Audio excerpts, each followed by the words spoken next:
Well, that was funny. What happened to us? Was that Rory kicking us all out? Rory got mad. He was having FOMO, apparently. Once again, you're looking a bit like Rory, or so your name was. We just felt like everybody needed a fresh start. There you go.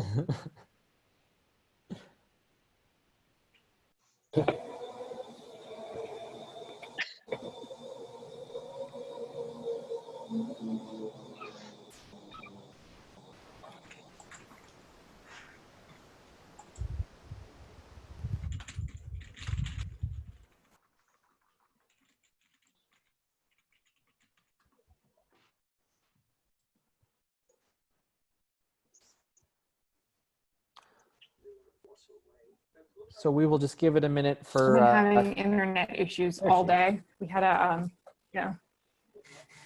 Hi, we've been having internet issues like all day long. I'm gonna turn off my video in case that makes it easier to hear. Can you hear me? We can hear you, Kelly. Okay, good. All right. Sorry. We had a lightning strike really close to the house and it like knocked our internet out. And so we've been on the phone with the cable company all day. So I'm hoping it doesn't do anything here.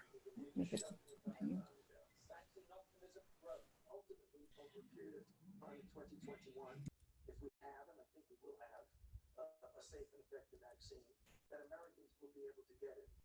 Meanwhile, the death toll right now is still alarmingly high nationwide. Look what's happening now in Oklahoma, Montana, Mississippi, Missouri, all largely spared in spring, now seeing more cases than ever. And Illinois, hit hard and bring surging once more. Sadly, I just can't see the cost-benefit ratio letting people... Okay. Let me try and start my video and just tell me if it does something wonky. So we're going to talk today about piloting programs. And I'm going to tell you a really embarrassing story first of me as a 9-year-old child. So my family is into design. My dad's side of the family are artists. And we have all of these design tools because my dad is he designs kitchens. And so when I was about 9 years old, I decided I wanted to remodel my bedroom. And I got out all the tools and I like made this like floor plan. And I was so excited and I presented it to my parents. And I was like, guys, we're redoing my room. Here it is. And they were like, your bed is a hammock. And I was like, yes. And they were like, you have a porthole as your window. And I was like, and they were like, and what is this round thing here? It was one of those, have you ever been to the aquarium when there's this big, like giant, like column of water and bubbles are coming up, maybe with like jellyfish? That was like in the center of my room for some reason. And they were like, you're insane. There's no way we're going to do this. And I think about that every time I think about piloting programs, because if I wanted to really redo my room, there were a billion great ways I could have made that happen. But I kind of, it was the whole, obviously the presentation. So when piloting programs, there are a bunch of things to keep in mind. One is we want to use the term pilot, but also keep it small and keep risk low. So if you were like maybe one of my parents, what might you have done, like to be like, what could I have said that would have made you say yes to the plan?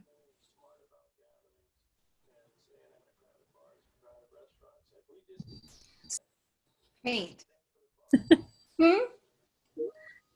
It's not going to cost anything. Yes, right. So thought about the budget in beforehand and had a plan for it. So if I had gone up to my parents and said, I have a plan, we're going to redo my room.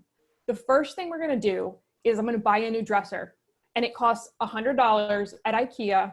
I'm going to buy it with the money I earned from babysitting this summer. They would have been like, go for it. Let's do it. And I think that kind of is really embarrassing metaphor for piloting programs.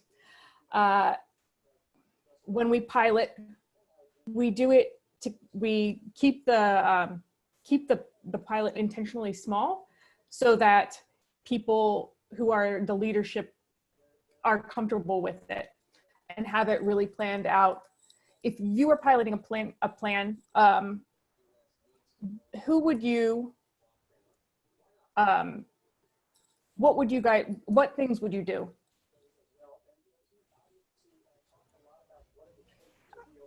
I guess I'll start if that's okay.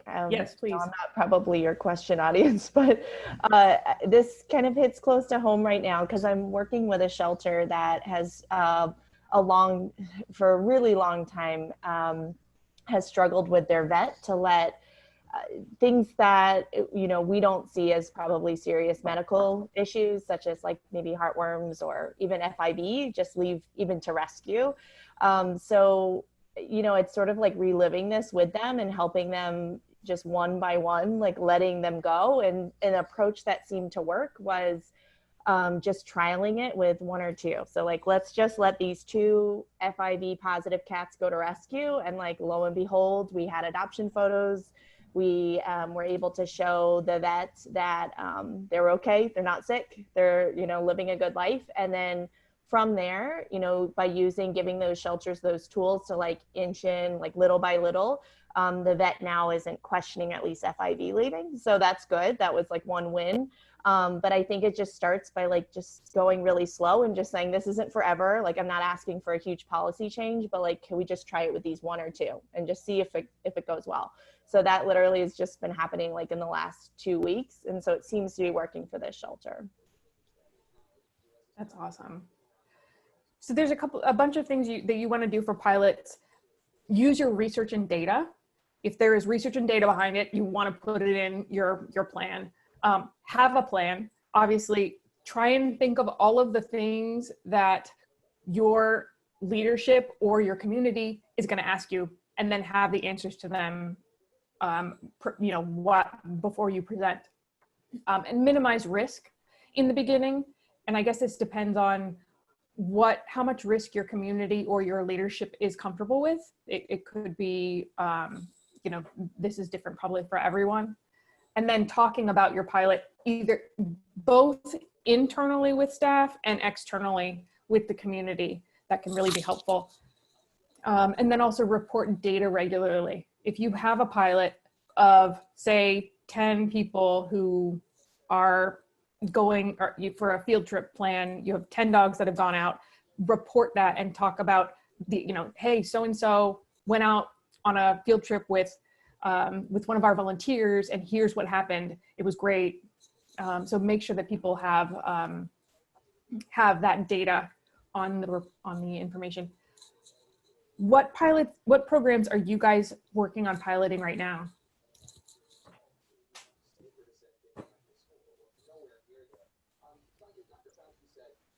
We're working on getting Finder Foster and the rehome and home-to-home stuff up and running, and growing our foster program. It's traditionally been quite small and very specific to certain types of typically neonate kittens. So that's what we're working on right now. Awesome. So you had neonate kittens, and now what are you branching out to? Well, we're hoping to do that combination of Finder Fosters or Foster Finders, whichever goes first. So that's why we're also looking at the home-to-home and the rehome programs to help in the community. We think it's a good fit. Mm-hmm. Awesome. I'm with Kathy, and we also do a considerable amount of like orthopedic post-op foster. We did send some parvo puppies into foster this spring, which was a first for us. So we have been expanding on the medical side. Awesome. Thanks, Steph. I didn't know if you were on the call today. So trying to multitask.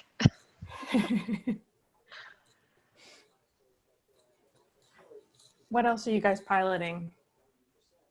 I think one of the things piloting is really good for is especially behavioral foster, because a lot of times that's one thing that's kind of difficult for leadership to wrap their minds around it in the beginning. And having a really small pilot that's really well thought out, we're going to take these particular animals and put them into foster and see how it goes. When you can succeed with that, it really can be powerful. We are working on a program, for lack of a better name right now, we're calling it Keep the Kittens Out. So when people have found kittens, or even if they're gonna find them and rehome them, or find them and give them to another rescue, or find them and keep them themselves, that we will provide them the deworming, wellness care, and spay and neuter. We don't have any vets in our community that will spay and neuter a cat under 5 months old.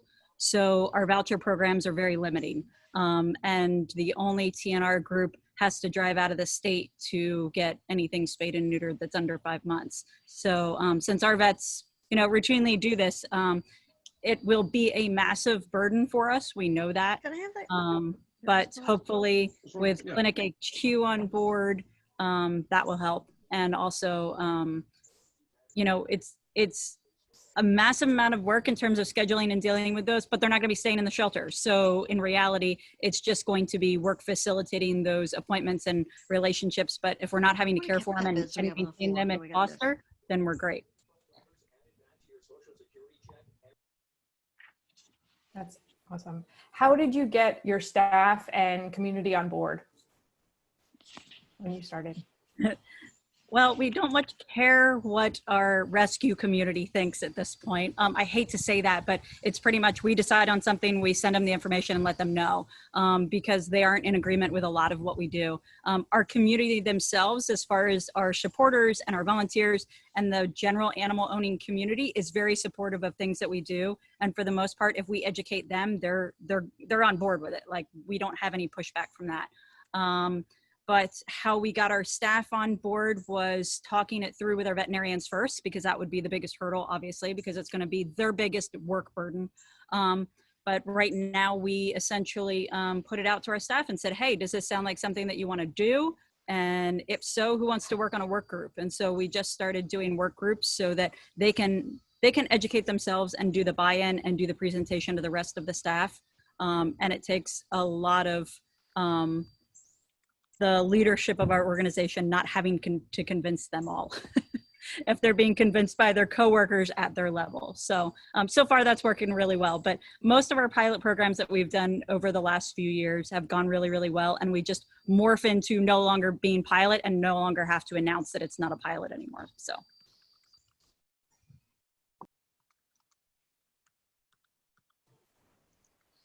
That is amazing. How did you set up the work groups? Like, can you tell us a little more about that?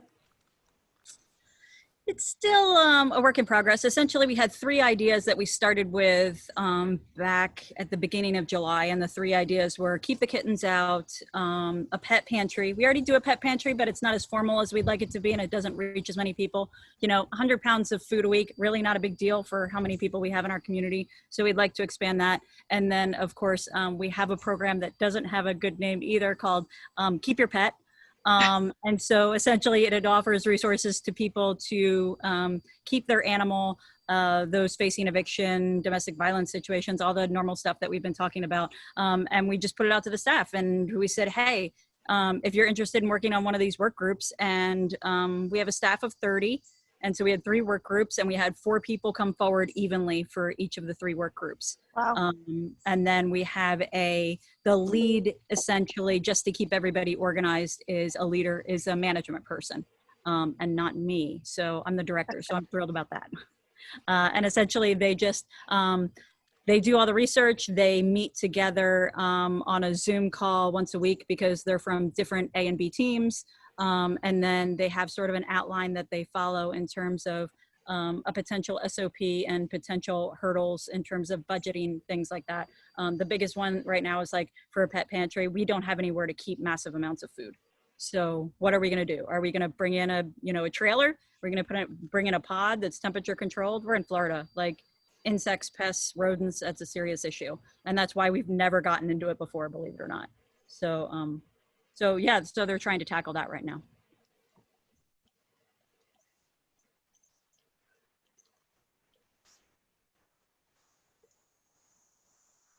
That's awesome. What is your organization, Erica? Tallahassee Animal Services. So we are North Florida. We're not Miami, even though you can see this nice palm behind me. And we have the cool thing about Tallahassee, there's two things. We're the hottest and the coldest city in the state, but also we have the highest percentage of higher educated people and the zip codes with the largest poverty in the state. So we don't have much of a middle class left here. Wow.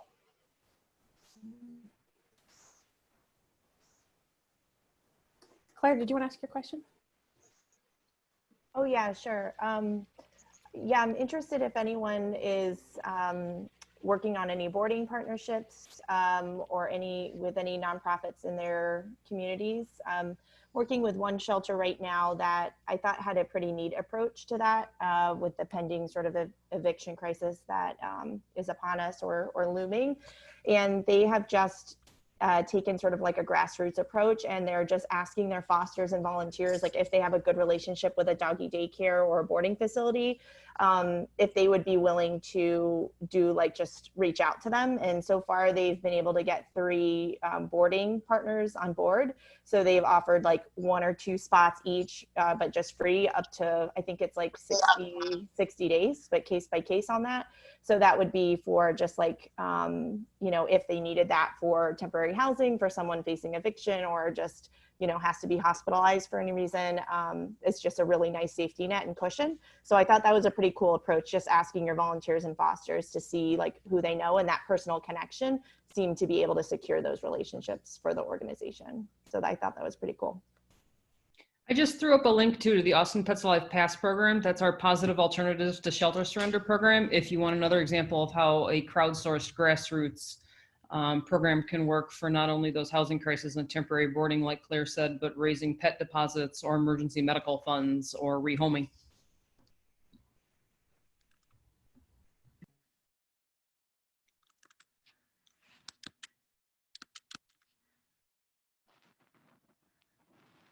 Are any of you guys thinking about doing eviction, like programs for people who have been evicted? I've talked to a couple of people who have done it. Have any of you guys run one? We're running into self-evictions right now in terms of landlords taking it upon themselves. So we ran into a situation earlier this week where a landlord called and said that the sheriff was there evicting someone and they weren't. The landlord was there evicting someone and they let the dogs run loose. So they just opened up the door, changed their locks, and threw everything out. So our animal control officer was good enough to be able to catch both dogs and get hold of the owner, so they never ended up in our care. But it's super bad, and we're thankful that the moratorium is till September 1, but it's definitely something we haven't quite tackled yet. And I struggle with how you advertise that program without everybody taking advantage of it that doesn't necessarily need it.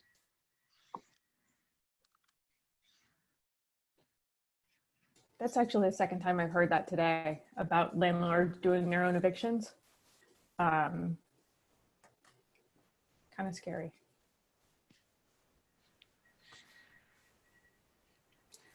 Sharon, are you here? I am. Yes. What were you putting? You were talking about legal aid? Legal aid, we were on a call a week ago. I think there was a gentleman who was from a legal aid group, and he had said landlords doing their own eviction is illegal. That is not allowed in any state in the country. So legal aid your local legal aid in their community should be able to help stop that. But they're not allowed to do that. I'll try to go back and look at the recording to see what the gentleman's name was. He also has a rescue. Was he in Atlanta? He might have been in Georgia. Mm-hmm. I'll try to find his name. Thanks. Mm-hmm. Ashley had a question. What do we do to control length of stay? Is there a limit? If we're working with people who have been, Ashley, are you here? Do you want to ask the question? Like I realized I'm reading it and she's good.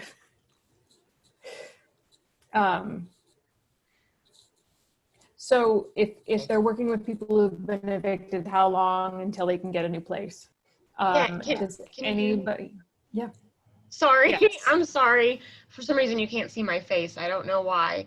No, so I'm in Oklahoma, and this is something I'm kind of new to the whole outreach program thing. We have a pet food pantry and spay neuter vouchers, and that's kind of all that we have right now.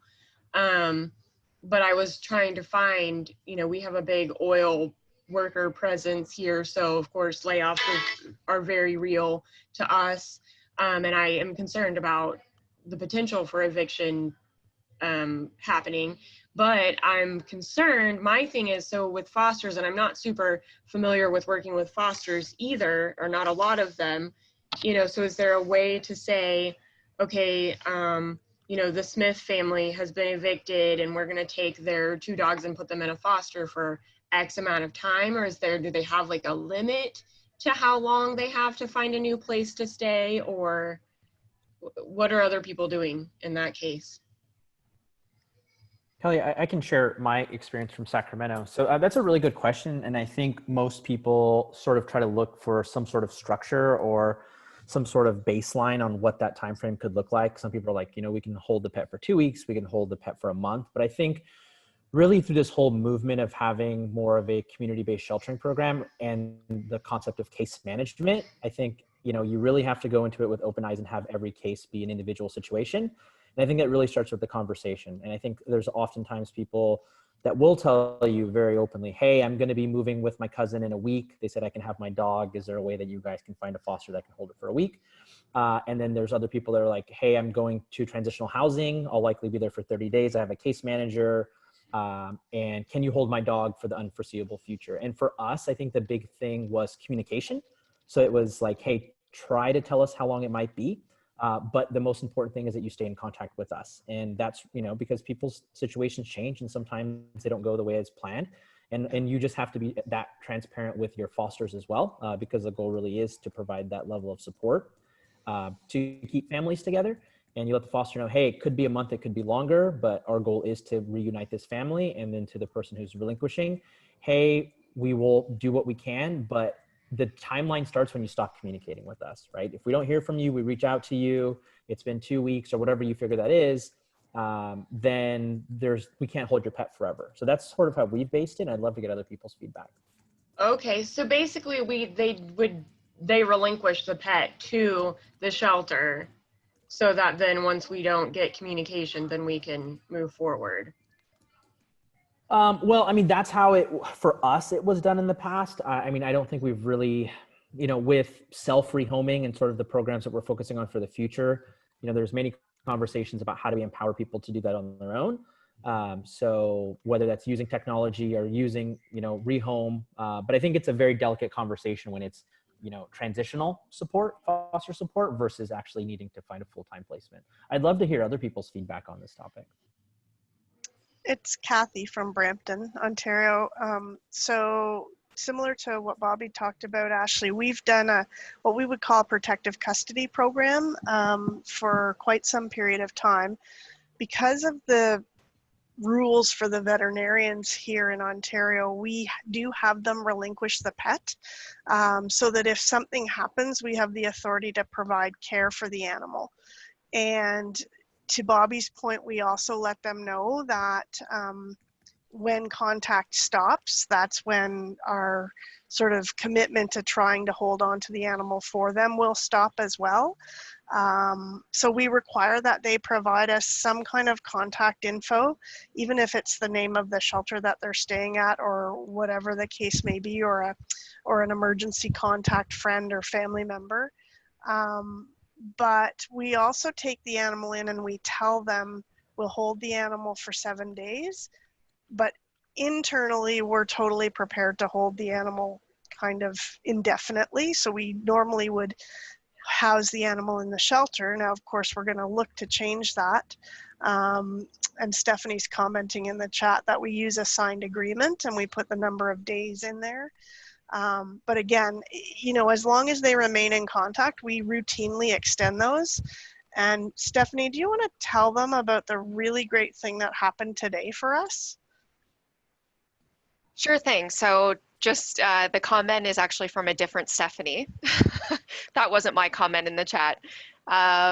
So what happened today, actually, we had similar to this, we had a protective custody. It was an owner of an 11-year-old German Shepherd that was arrested.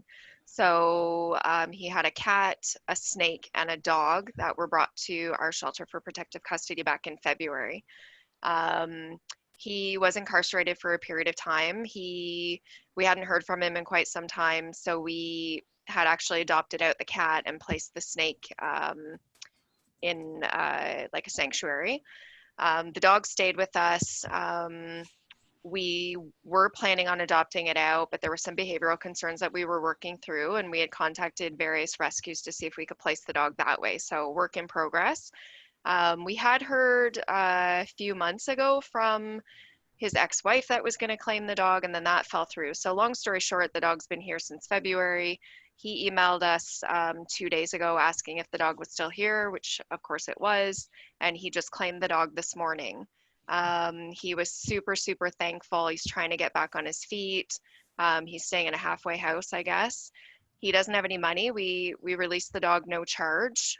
He was super thankful. He made a $25 donation because that's what he could afford to contribute, and said that he plans on coming back and making future donations. He was thankful we had adopted out the cat and the snake. He was just thankful that they went to a good home. And he's had this dog since it was a puppy. So he's really trying to get his life back on track. This dog can only help that situation. So that was something that we could see him in the parking lot before he left, just broke down in tears on his steering wheel that he had the dog back. So that really choked up all the staff this morning, but it was a good way to end the week for sure.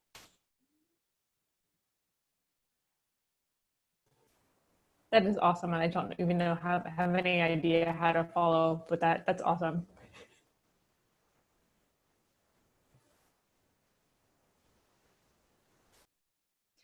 I really like the idea of what the other Stephanie said in the comments about having a place where you can fill in an estimated time to start with.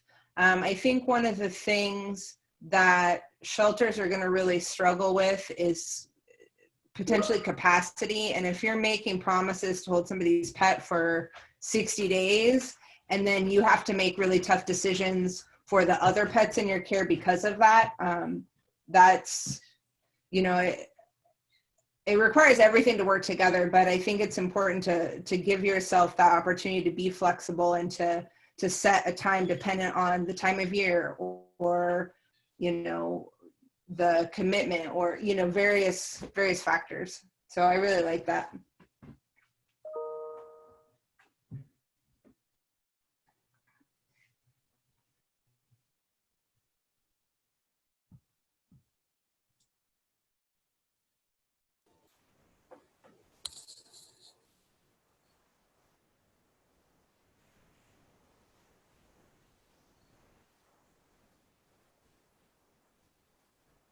Did you guys get a picture? Well, of course you wouldn't want a picture of that, probably. That would be weird. That's awesome, though.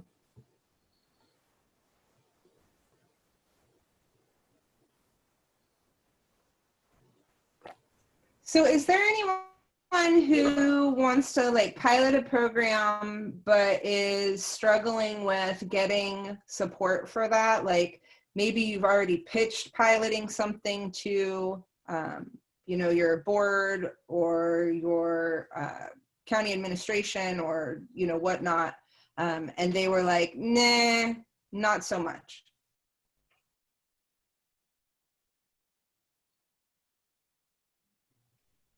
Ashley, do you maybe want to share what that was? Yeah, so I was typing. Yeah, so yeah, my board is very apprehensive. We're kind of in a transition phase right now. We added on to our existing facility that had been here for 40 years. Just this year, they did a huge capital campaign in 2018, did the remodel last year. We reopened the doors in February, and then COVID happened. I just started this position in February. Like I said, then COVID happened and like just put a halt to pretty much everything. So now we're trying to figure out, you know, how do we recoup some of our losses?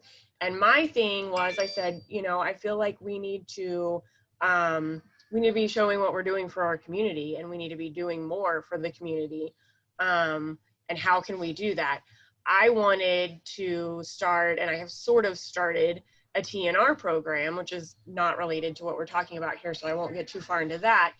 But also my board was like, well, do we want to put our money into TNR? I'm like, well, I want to put our money into TNR because I think it's important. But so then I said, you know, okay, so let's go down this community outreach road. What can we do to help? So I'm just kind of I'm really kind of here for information and trying to figure out, you know, what other people are doing. I get pushback from my board in anything where it's like, you know, we're very small and we're already kind of strapped with employees, and just now starting to let volunteers come in and start doing things. So I'm just kind of looking for any kind of suggestions for how to move forward, how to get my board on board with doing something, and what would maybe be, how to find out what our best options for how, you know, what we want to do to help. So like I said, right now we have the food pantry, and I've talked to my mother-in-law's the secretary at the Catholic Church in town, and I've talked with her a little bit about what they do to help people and let her know that, hey, we have food for pets. But I don't know, is that another, could I go down that avenue and say, okay, if they need housing and they need housing for their pets, can we help them with that? Or medical things. We're kind of we're in a rural area, so there's not a lot of access to spay neuter. There's not a lot of access to affordable vet care. You know, there's really not a lot of access to a lot of things. We're in northern Oklahoma. So that's the big thing for me, is trying to help connect people with resources that they can use. Ashley, I have a question for you. Ashley. Sorry. I was going to add, okay, we're probably going to ask the same question, Sarah. Especially since it's your mother-in-law, is that something you could have the food and the human services as well as the pet pantry together? So that's one place for your community to go, and then help partner that? That's actually what. Oh, you're on mute. Oh, can you hear me now? Now we can, yes. Okay. Sorry. So I had asked before, there was another group that called New Emergency Resource Agency that was handling all of the, they made the vouchers. They vetted the people basically when they came in and applied for, you know, like food and that sort of thing. And I had asked when I first started, is there any way that we could just take this to them? And they basically just didn't want to deal with it. And COVID happened, and now they're not allowing people, they're only doing curbside. So they're not even allowing people inside their office. But I mean, yeah, I think that I could probably, I mean, it's definitely worth an ask. You know, the worst thing that can happen is they say no. You could pilot that though. That's what I was thinking, is like, if it's curbside, especially, do they have a pet? Do they need food? You know, and they keep going. Go ahead, Sarah. You were going to jump in. I was just going to ask you just a kind of organizational clarifying question. So you're at a nonprofit organization, and so when you talk about the board, you're talking about the board of the nonprofit? Yes. Okay. I just wanted to clarify, because it's a little different than dealing with like a board of supervisors for a county, right? Yes, board of right, supervisors exactly. for a county only cares about so the election. Yep. So we are board of nonprofit is a little more tricky.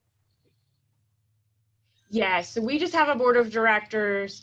It's just, it's just a regular group of people that governs us. We are not contracted with our municipal animal control. We do pull primarily from there, but we're not contracted with them, and we're not contracted with the city in any way.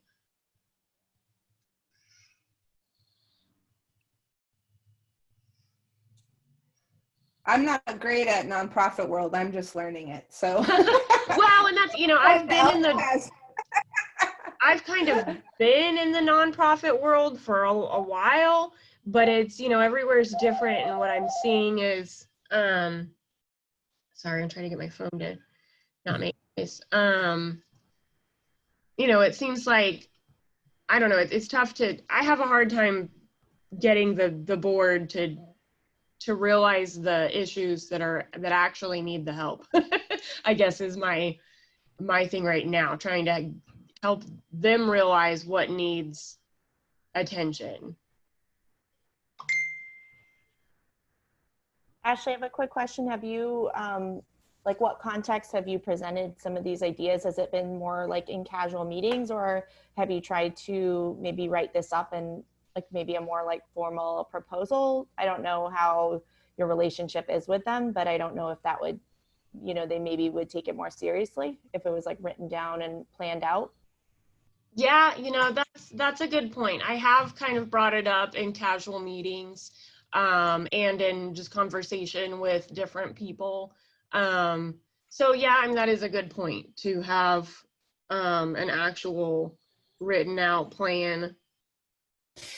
And do you have to have them approve it before you can pilot it, or can you pilot to show a proof of concept, like do a month or do a certain, just try it? And it's something you're doing for the community and with the community, maybe the community involvement. Because then that could help you with fundraising. Right. And I think that would get their ear. Yes, that was the point that I made yesterday talking to my president and vice president. I said, we need, and this is going to sound crazy to say this to a bunch of leaders, but this is where I'm at. I said, what do we do for the community? We have an animal shelter, we house animals and we adopt them out, and we do a little bit of transport, and that's all that we do. If we're going to try to look for a grant, if that's all that we're doing, then why would anyone give us money over someone else if they're doing, XYZ for their community? And so that was the point that I made to them was, we need to be doing these things so that we can show, hey, this is what we're doing for the community, give us more money so we can do more, kind of thing. So I don't know, and I feel like I probably could do a pilot and get away with it, but I'm not sure. I would maybe have to look at, I'm not sure where to find that information without having to ask a board member.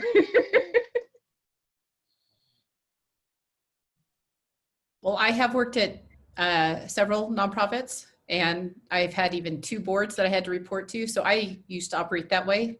And the rule of thumb is do a good job, to help people about it, and then ask for help. So that will always cycle your fundraising. And the boards usually care about that. I'm really sorry. I'm so very sorry. What was that? The rule of thumb is to do a good job, tell people about it, tell everybody about it, and then ask for help in doing more of that. And Yeah. that usually gets you your fundraising. That makes sense. And your boards care about that primarily. Yes. That makes sense. I guess that's kind of why I'm here. I wanted to find out this is what I want to do. How do I do it? And how do I not get in trouble for it? Sort of thing. I always go with the ask for forgiveness. Right, I Bobby? love that. I do love that. Yep. Yeah. I know that one. I used to hate it, but now that I'm the boss, I use it all the time.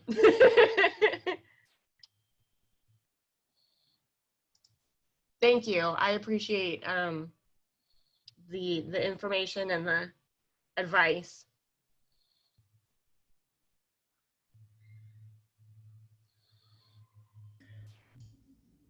I'm coming in late, but I'm happy to see all of you. I feel like I'm used to seeing all of you now on Fridays. So hello. I am not sure where y'all are in this conversation, but I was wondering if the survey that I think Kelly, Sarah, and Kristen had sort of like put together, or it's a form for employees to bring new ideas. Did you all get a chance to share any of that? The creating a pilot program document. The, I like, have not. form Let that me. I will employees do that fill right out? now. Yeah. Let me. I'll share it in here. It's pretty cool because it like helps outline for your staff what they need to be considering before they come to you with an idea.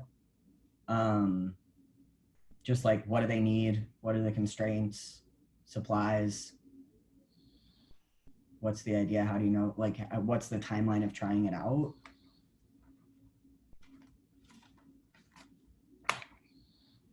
I totally forgot about that, and I'm real excited to have that as a tool right now. Yeah, let me see if can you find it, Kelly? I can probably find it too. Sorry, it's taking me a minute. I know No, where it's all it is, good. But it seems to be like helpful. And people have all these great ideas and you don't want to lose them. And then if it's a form, then if it's not the right time for that program now, at least it's like captured somewhere and you can always like go back to these ideas that are being generated by your staff, which is cool.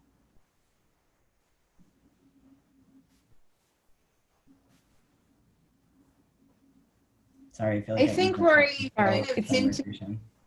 it's uploading to the Google Drive. It'll take me a second. I'm sorry. Yeah, no worries.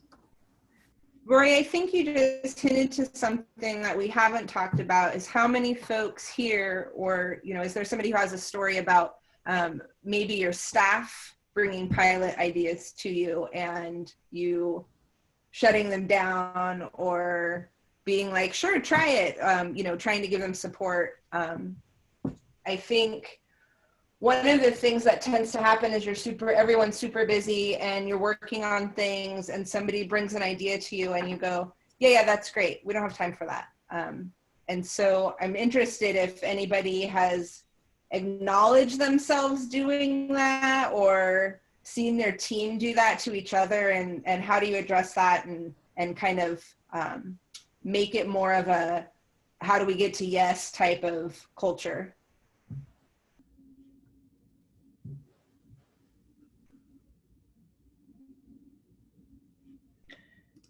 Yeah, because it seems like for right now, especially with the conversations we've been having about like staff buy-in, there's some crossover possibilities there, right? Like if we put some of this back on our staff to say, this is what we're trying to do, what ideas do you have?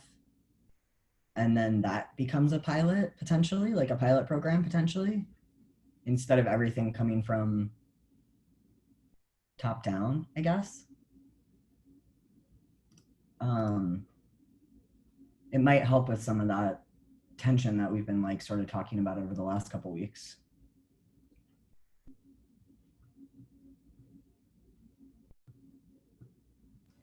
I think a lot of what holds some people back, at least from my experience, is feeling like their input, they don't even think that if they have an idea that it's worthy of, you know, that it will ever get picked up, or that their supervisor is making all the decisions. And so I think creating that environment first, and letting people know at these meetings, like actually listening versus like barking orders, I think that's a big part of it, is creating that environment where people feel welcome to even bring ideas to the table. Because I've definitely worked in organizations where it was very much, you know, came from the top down.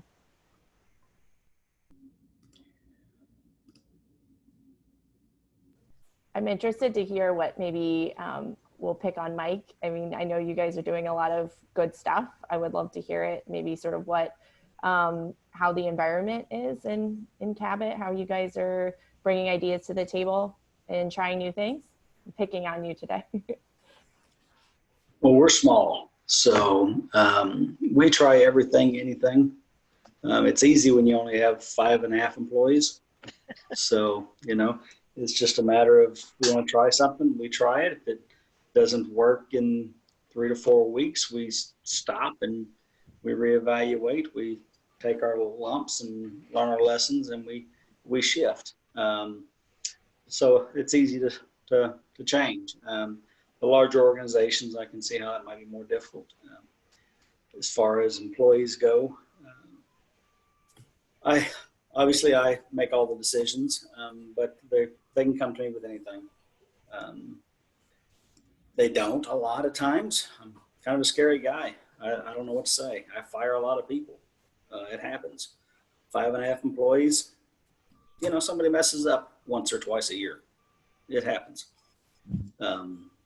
So I don't know what else to say. We do a lot of shifting in my business, but we keep moving forward.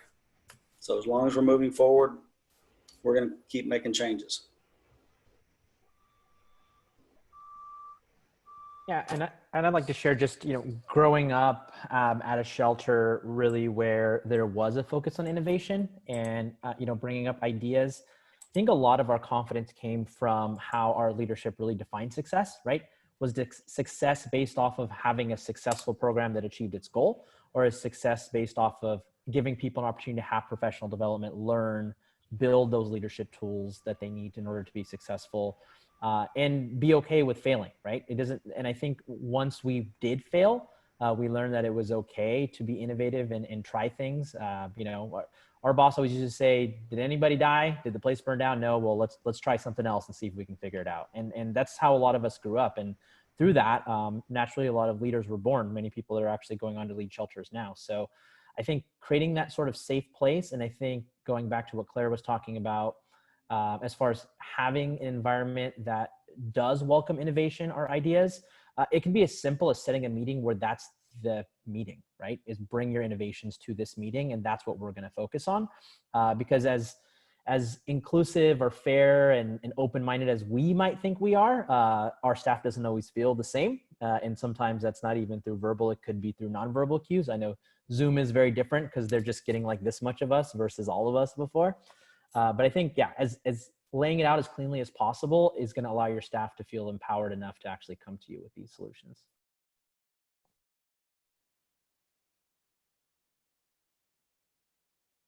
And I think too, knowing the comfort level of your leadership, or at least being able to judge that. When I was with a nonprofit a couple of years ago, we decided to build a group walk program, and it was like, everybody just bring a reactive dog, we'll figure it out. And then about a couple months ago, working with a rescue, and I was like, let's do a group walk program. And they're like, all right, how are we going to structure it? And, just being able to kind of, figure out what things will help leadership to get really comfortable with your idea on a smaller scale, even if it makes you feel like maybe you got to go too slow, but that's okay.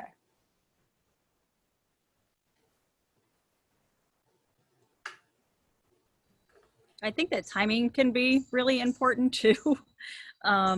We've been working for years to change our ordinances and educate people about this whole RTF, TNR, RTF, put the cats back. And we've had, professionals come to our shelter and talk to our staff. And we've been working for years towards this movement of let's put all the healthies back, all the friendlies back, everybody back that's not a kitten. And we'd already been encouraging our public to do this anyway and not to even bring us these cats. And in February, we rolled it out at a staff meeting and said, hey, this is what we're going to do. These are statistics for the last few years. This is how many cats we would save. We quantified it. We sat in a round table, and there was like 3 or 4 people that were like, what? I've been blindsided. I didn't know anything about this. And it was like, no, we've been trying to educate you all along. And so we're like, okay, let's step back. Let's see if we can get more information. Let's see if we can just let them settle on it for a little while. Then COVID happened. And so then we were telling people, just leave all the cats alone. We're not taking in any of these cats. And now everybody's like, well, what are we going to do about the cats? Okay, well, if you want to address the cats, this is what we have. We can RTF all the cats. And so this week we were able to open that program successfully back up. Everybody's happy. We're taking care of the cats again. It's just that they're going back altered now, and people are now able to bring the healthies to us. I mean, we never turned our back, obviously, on the sick and injured and the orphan kittens and all that jazz. But we cut it off at 4 months. We said anything over 4 months coming in, and now everybody seems to be happy as a clam that we had this already outlined, the SOPs in place, the flow charts and everything that went along with this, that there was it was a seamless transition this week. It was shocking at best, but it had nothing to do with what we had done. It had everything to do with timing, and now we're at least doing something for those cats.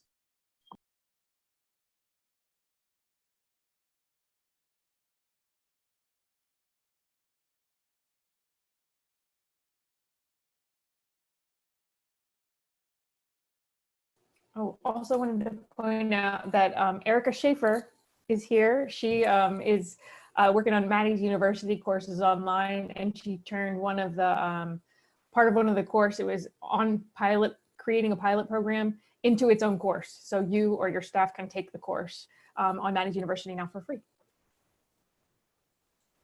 It's in the leadership area of the catalog if you're looking for it. How long does that course take? We kept it, Kelly and I kept it purposely very short. So it's 20 minutes or less to go through. That's cool. And it offers sample pilot plans and things that Kelly put together for her own apprenticeship students to help them.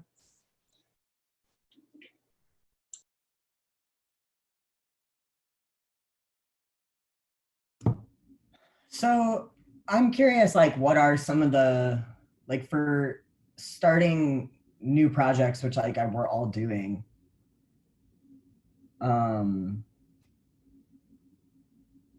what are some of the, well, maybe that's what you were talking about when I got on the call, the barriers, but I'm just curious, what else can we be providing as support for helping, getting more new programs, off the ground? Would it be helpful to sort of be I don't know, I'm thinking about this pilot program form now, and I'm maybe it would be great if organizations were using the same form and we could kind of see other people's ideas from other organizations on the back end of that.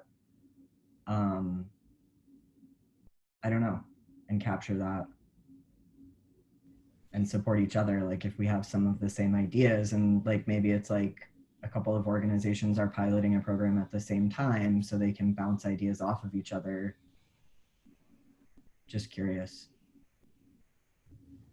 Eric or anybody at Maddie's, if you guys could throw up a link to that course that you and Kelly built, that would be awesome. I reviewed that course, and it's really great with step-by-step instructions that Kelly and Erica have built that I think the group would find really, really helpful.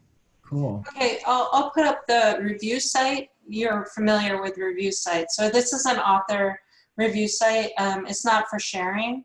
For people to actually enroll, they need to go to the LMS because it causes problems to share it. But for just reviewing it, I will. Well, and it might be good for the whole group to have a link to the entire enrollment center too, because there's a wealth of those courses online that are free and available on every subject known to man that Erica spends a lot of hours building with us. And Monica, yeah. Just as an aside, we're moving to a new LMS platform that'll make it much easier to share these courses. So each course will just have a URL you can give to your people. That'll be in about another month or so. Okay. So we have 5 minutes left. Kelly, did you want to sort of share the topics that we were thinking about for the next couple of calls with everybody, or should we do that now and maybe get some thoughts and feedback?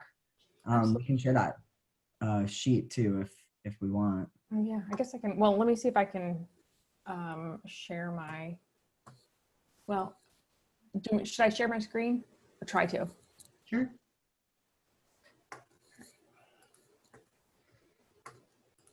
We want to make sure that the topics that we're talking about here are actually useful. And so this is a brain dump, but Yeah. So next week we have, we were talking about onboarding volunteers during COVID. We're going to talk to 2 organizations. Casey Pet Project is onboarding volunteers now. Humane Rescue Alliance, I don't believe they're onboarding new volunteers, but they're dramatically increasing the opportunities for their existing volunteers to volunteer. On the 14th, we have potentially external communications, and Tori Fugit is going to talk to us about that. If you guys have any like particular needs for external communications, like external communications about X, Y, or Z, or we would love to know that in advance to make sure that we can address them. We were thinking about potentially talking about evictions and intake, data tracking. Also do some working group updates for Haas. So you guys can learn a little bit about the working groups at Haas. And then the idea for the 11th is getting buy-in from staff and how that, ways to do that. Do you guys have any ideas, thoughts, any ideas also for topics?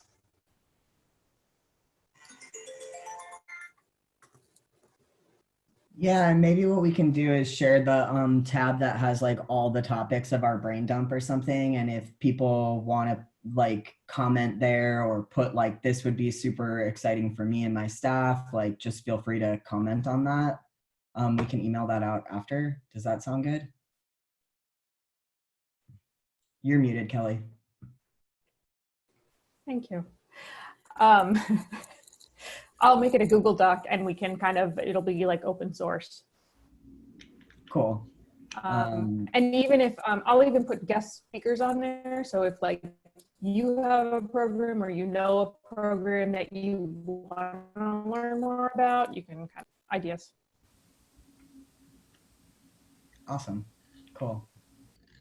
And before we go, just like one housekeeping item, is this time better than a midweek?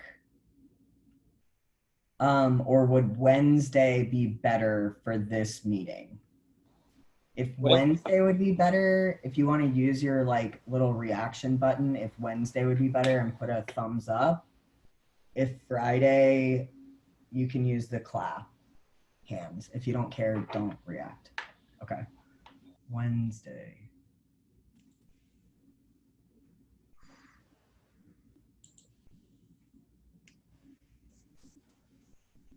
All right. It's like 50-50. No, more Wednesdays. Okay. It's like whack-a-mole or something. I'm like, where so okay. Cool. Well, we can send out, we'll talk about that because we've been talking about switching this to Wednesday. If that's like a huge problem for anybody, then let us know. But we'll talk about that. And next week, it'll definitely be Friday. But if we change it to Wednesday, it would be